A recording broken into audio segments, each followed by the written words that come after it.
Hello and welcome to QuadCast. Today, Tim and I are joined by MD of Techsil, Chris, who's going to talk to us a bit about the changing face of manufacturing and how his business has evolved, and hopefully pass on some tips for our listeners. So we hope you enjoy our conversation. So thanks for joining us today, Chris. So if we could start off with you just telling us a bit about Techsil and what the company does and yourself as well. Okay, so Techsil was formed in 1989 and I joined in 2008, sorry. Yeah, I joined in 2008. We've been going about 36 years. And it started off as a small business, just doing a few silicones. And I've actually got a copy of the first order that was taken, which I framed. And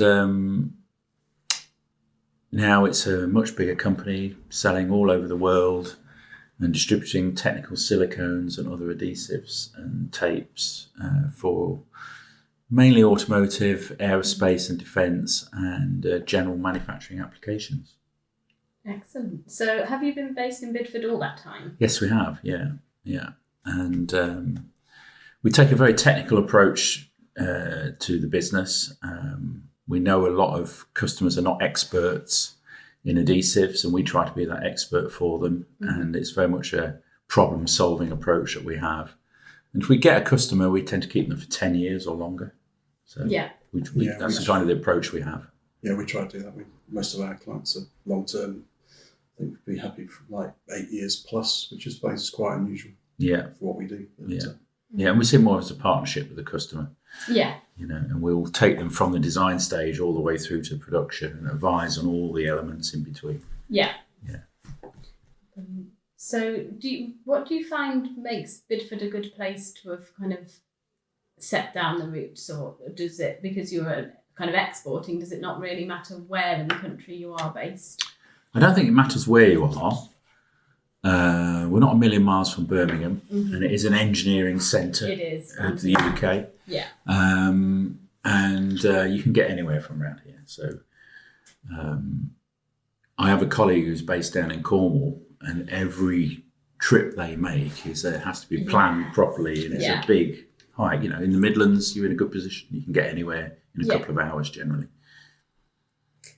So to move on then to looking at your product offerings, so how do you sort of tailor the products that you sell to meet the evolving need of your audience?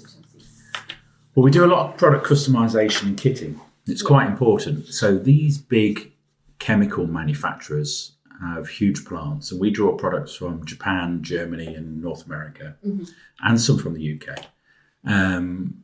But these plants are measured in acres. They're huge. And they want to make materials by the tons.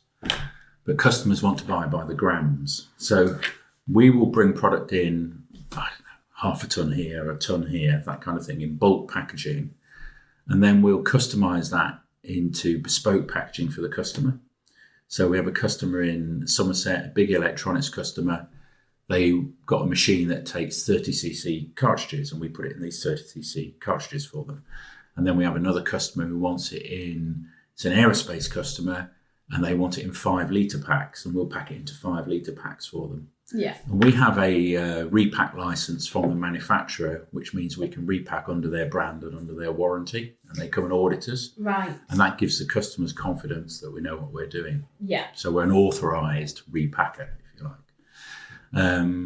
But that customization is really important. And then with tapes, you might buy a big log, and then you have a slitting machine and you slit it to the customized width that the customer wants. One customer wants 12 mil, one customer wants 50 mil, one customer wants 3 mil.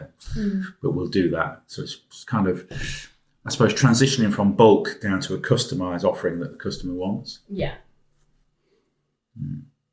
So I'd say you sell online as well. Is that more for a small scale? Well, it's a really interesting story actually, because a few years ago, when the online buzz began to happen, we thought we'd dip our toe in it. And like a lot of companies, we have 800 live customers, but we have a long tail of small customers spending £50 and £60, and we do get a lot of private individuals saying, I need a glue to repair something in the home, a lamp that's got broken or something. What glue would you recommend? And they want to spend £10 or something to do this repair. So we thought if we created a website, we could push the tail of smaller customers onto the website. Yeah. We made it very much a B2B website. And so we tried that, but it's not really what happened. What we found happened was a lot of companies found us online and started to buy online. Right. And we started, although it was aimed at small orders, we've had people placing orders for over £1,000 online. Yeah. And we get people from America finding us, and people from Taiwan finding us, and people from South Africa finding us online, and placing quite big orders. The advantage is we get paid early because they pay by credit card, and sure. Pay at the time it's not a cash. Yeah. It's not a cash flow issue. So that's been really interesting. The other thing is, when you look at customer profiling, there are some online customers who don't want to talk. They think they know what they want to buy, and they don't want to interact with any salesperson or anybody to deflect them. And they're in a hurry, and they just want to, I know I need this. This is what I want. I'm going to buy it. Mm-hmm. And then stock availability becomes king. If you've got it in stock now, can deliver today or tomorrow, they're happy. Yeah. If you say you've got to wait 6 weeks, it's coming in from Japan or something, they're not happy and they won't wait. They're impatient. Mm-hmm. And they'll go and find another website to try and find where stock is available. Yeah. And then the other interesting thing is, I read a statistic just a couple of weeks ago that the Gen Zers and the millennials are now in purchasing decision-making roles. Yes. Yeah.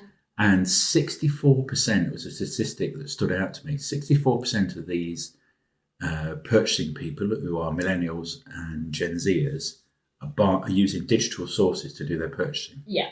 They've grown up with it. Yeah. So that's probably where they're most comfortable. Yeah. Yeah. So it's a big part of the future.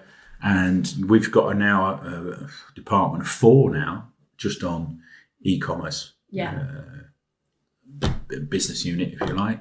And we keep investing on it, and we keep improving the site and looking at new features that we can add in, and just improving the whole experience. Yeah. So I think it's a big part of the future.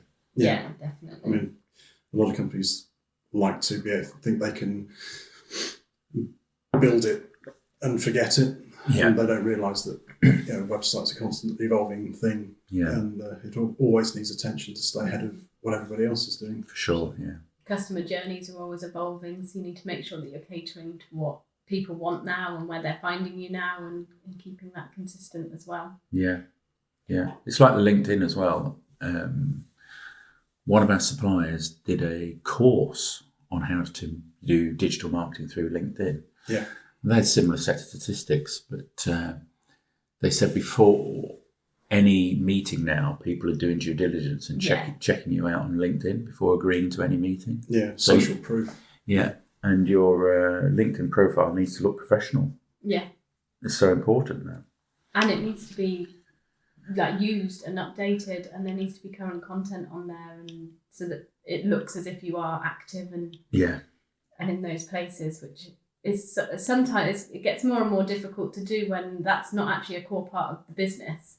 Finding the time to actually spend on marketing and being everywhere that you need to be can be a challenge for businesses, especially in the manufacturing sector, we find, where it's not always something that comes naturally to them or they're comfortable doing. Yeah. Well, last week I had a supplier put some prices up to me in a very formal letter. It was a cardboard supplier.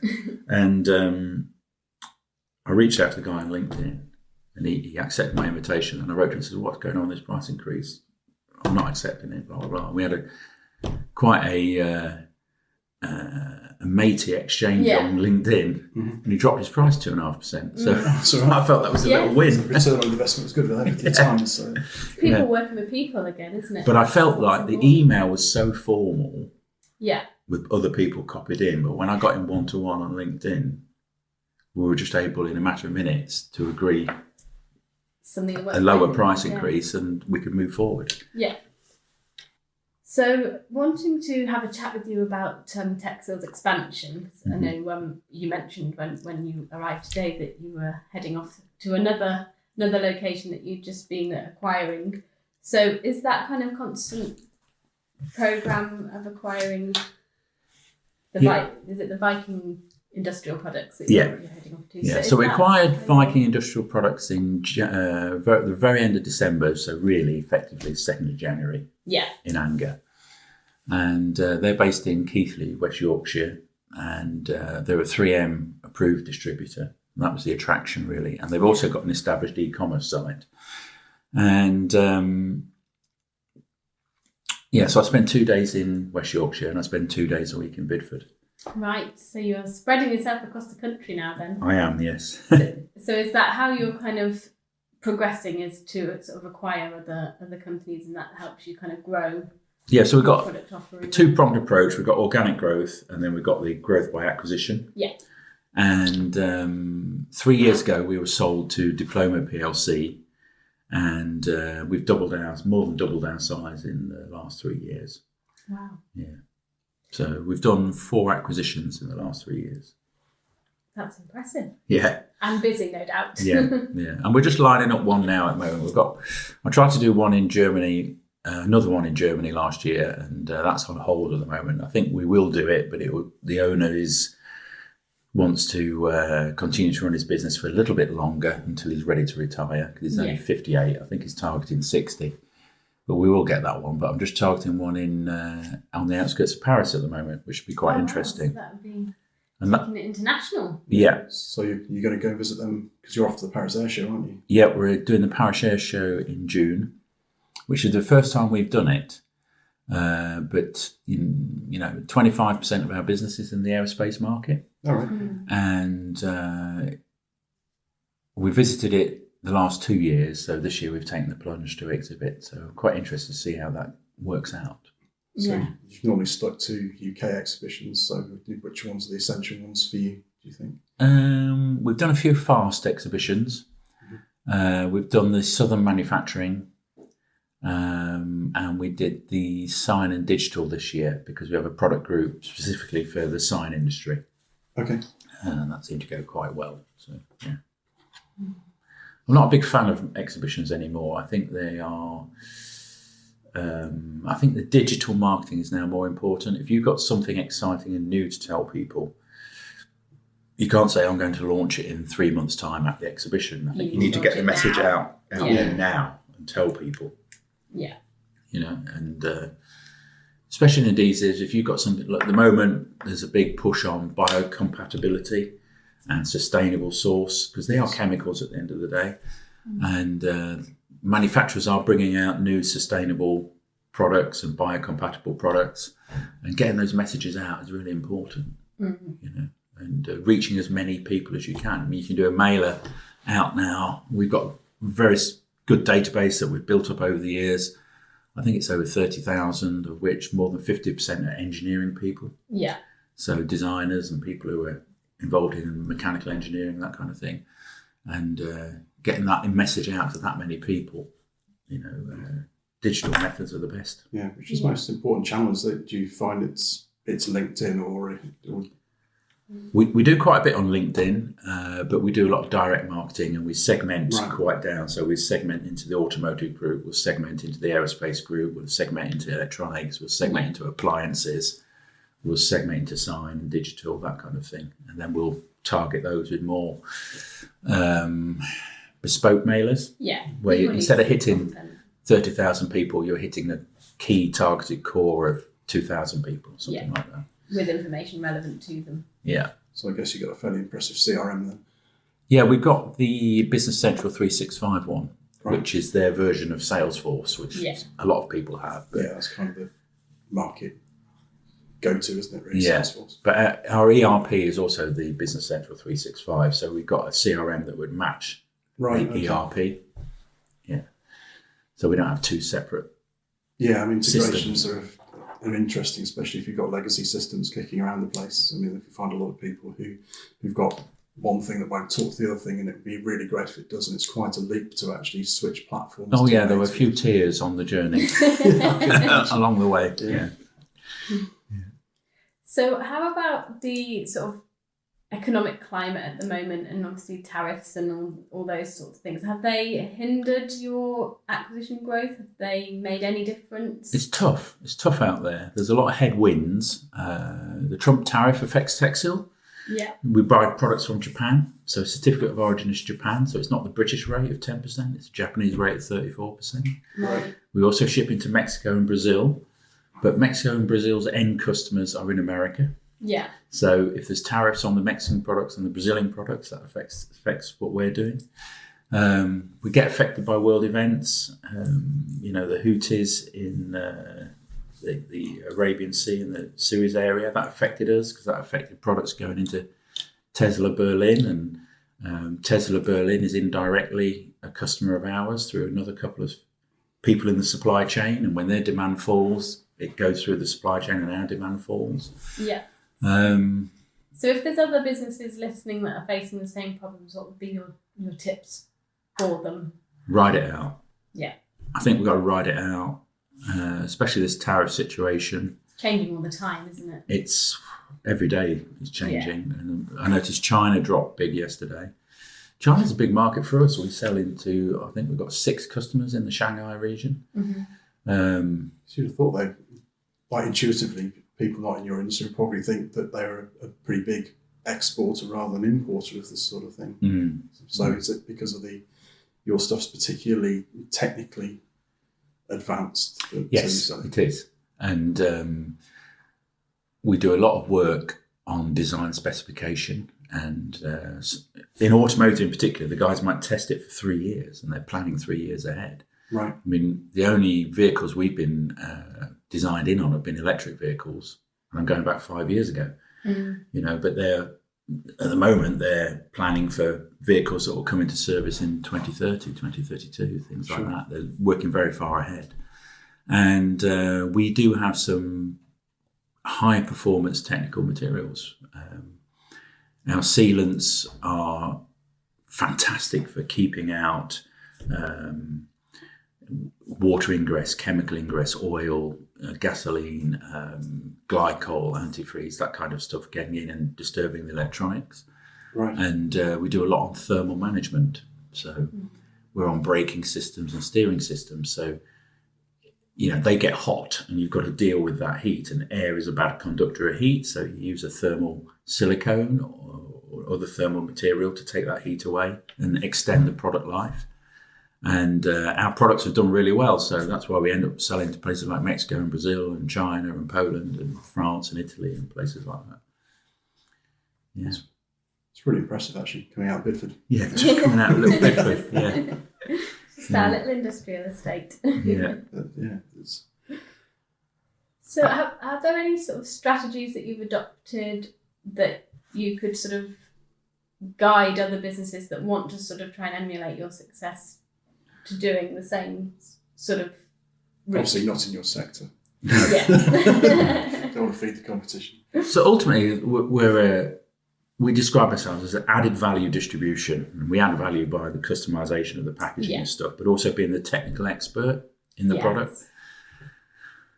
But what it all boils down to, we are a sales organisation, and I think one of the biggest challenges I've found in my 16 years at Techsil is getting the people piece right. Yeah. And the business has evolved a lot in the last 3 years. We were 16 people 3 years ago. We're now 52. Wow. That's really Across the 2 sites. Yeah. There's 15 in Keighley. Mm-hmm. But getting the people right and getting the sales people right and getting the messages right, it all comes down to the people. And if you get some wrong people in, it upsets the apple cart. Yeah. And, if you don't get the right skills in, and that's the one thing I put a lot of effort into, and I don't get it right. If I get it right 50% of the time, I think I'm doing well. Mm. It's tough. Yeah, I mean, you can see from your website, the front page, that you'd spend a lot of screen space on pushing, looking after your workforce, equality, and all these sort of things, and as well as stuff like you mentioned before, like sustainability, and all that sort of thing. So is that all part? Is that more of an inward-facing thing or an outward-facing thing? Is it more important to the people that you'd like to employ in your current employees, or is it something that you like to be able to show to like potential customers, for example? I think it's really important. I'm trying to keep the family feel in the business. And as the business grows, that's really difficult. But we celebrate the weddings, we celebrate the births of children, we celebrate in the summer, we have a party. We do a couple of charity events in the year. We do well-being. I signed up to this well-being ambassador program. So every month we have a well-being, messages come and talk about people. We've got helplines for that kind of thing. We've got some healthcare things that come through as well. I want to keep the family feel, because I think otherwise we just become an adhesive supermarket and we're a bit anonymous. And I think relationships are so important. And, the internal communications are really important. I can't deign that this thing goes out on time or gets packed on time with this label. The system has to do it, and people have to cooperate, and it has to kind of work. And if I get any chunks in the cogs, the cogs just stop moving. There's problems. Yeah. So, but trying to retain that family feel as you get bigger and you get more systems and more departments and things like that, it's tricky. Yeah, it's tricky. I mean, we're quite good at it because we're a very small team, but we have been working together. I mean, I've been working with Sara for 15 years now, and a couple of the guys that like 16 years and whatever. So again, it's quite unusual for a marketing company, because people tend to move around an awful lot. But I think it's possibly down to our sort of our family-friendly stance on stuff, and willingness to promote work-life balance, which does help, and people do appreciate that. Well, working hours are changing as well. I mean, Sarah was talking to me about the school runs and things this morning, and you've got to be more flexible about that now as an employer. And I have a few part-time people who are doing school hours. They're working 10 till 2 and 10 till 3 and things like that. But it keeps really good people in the workforce if companies can be flexible. Yeah, and got their skills. And then also a lot of people with the digital economy are working different hours now, sometimes I'll sit down of an evening and just go on and do my emails for an hour and just get set for the next day, or think about what's happening the next day or the next couple of days, and just have some thinking time and things like that. People do work different hours. Yeah, particularly if you're working with different time zones as well. Yeah. You've probably got people that you need to be kind of talking to late in our evening, which is their working day. And I've got one of my marketing employees, she's got young children, and it's quite clear that she's obviously put the children to bed about 7:00, because at 9:00 I'll get 2 or 3 emails from her or something like that. And people are working different and scheduling their hours around different parts of the day. So we wanted to kind of finish up by asking you, obviously with us being a marketing agency, a lot of our audience is here for marketing tips, so we wanted to get yours. So for our listeners, what would you say is your most useful marketing channel? We've kind of already talked about the website, which is probably one of the biggest. I think e-shots. Yeah. E-campaigns are important for us because we've got a technical product, and we need to get that technical message across. Yeah. You need to use a lot of video and things for that. We don't really use video, but we use photos. Yeah. And we try to get humans in the photos. Yes. Because people want to look at people. And a tube of glue or a cartridge of glue is not very exciting. But if you can have somebody holding it or doing something silly with it, it's interesting. Yeah. We are dealing with engineers, but all our newsletters that we do a quarterly newsletter, things like that. It's the articles with a photo of people on that get opened the most. Yeah. Yeah. People like people, don't they? They do. Yeah. They do. We were talking to somebody at the automation show, and he said that they put out a lot of content, good technical content, solid business content. But he reckons his most engaged with stuff was when they post about their air fryer Fridays. Yeah. And so, we're going to come around to your office and we'll join you for your air fryer Friday. Yeah. For our 25-year celebration, we got photos of several staff from 25 years ago, and then created a competition for people to guess who the staff were. Right. So mine was a baby photo. I'm so young. Yeah, but that's our most successful thing ever that we've done. Got the most interaction with all of them. All these fantastic, exciting products, and people want to look at baby photos of the staff. Yeah. But we have a marketing mix, we do a bit of PR, we do a bit of advertising, we do a bit of exhibitions, we do the direct mails, we do LinkedIn. Yeah. So we mix it all up. That's key, is to do a little bit of everything rather than focus on one area. You need to be across the board. I think so, but I do think the email campaigns are probably the most successful, and we seem to get a good open rate, so that's good. So you're doing them well. Yeah. So then one last question to finish. Obviously what everyone's talking about at the moment is AI. Yeah. So from our perspective, our kind of focus of AI is what it's doing to search visibility and how businesses are found online and how that's kind of changing. Yeah. And one of the key areas we get asked about a lot is how I get into the AI overview, which is that section on Google that sort of summarises through AI the answer to someone's query. And we noticed we did a few searches for Techsil and you appear in that a lot. Is that something that you've deliberately worked on, or is that happening accidentally due to your content? I think it's happening accidentally because of our content. Yeah. But also we've got a shop, and Google likes you to have a shop. Yeah. So that they can, and we score well because of that, I understand. We're very aware about AI though, and we've started to use AI for helping with some of our marketing messages. Yeah. And but we are conscious that we need to sometimes customize the AI to get it in the right format. It never sounds quite human. No. It does need a tweak, a proper human touch on it to actually make it credible. Yeah. It does make life easier for businesses going forward because it makes things a lot more at their fingertips. You can, if you're using the prompts properly, it could start articles, it can start marketing messages, as long as you've got someone there that can, like we say, make that human again. Yeah. It needs to be embraced, I think, by companies going forward. Yeah. As long as it's used properly. Yeah. Yeah. And I do like it when people phone into Techsil and want Techsil to be open and approachable. Yeah. Because that family feel again. And if somebody reads something on AI, the action I want often from them is to contact us. Yes. Mm-hmm.